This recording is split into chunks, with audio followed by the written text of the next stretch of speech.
3.3 Structural Safety.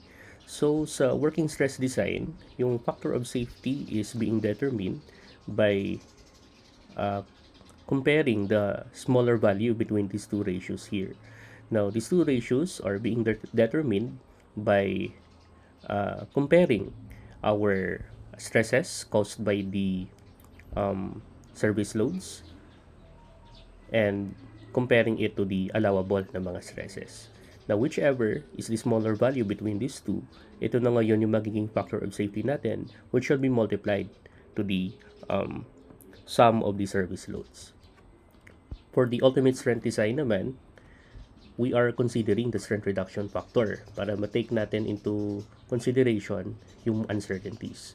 Now, usually, itong strength reduction factor natin is less than 1.0.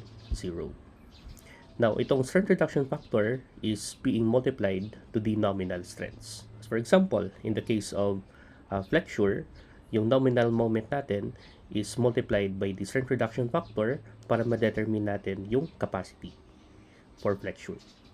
And in the case naman of the shear, yung nominal na shear force natin is being multiplied by the strength reduction factor para ma-determine natin yung capacity against shear.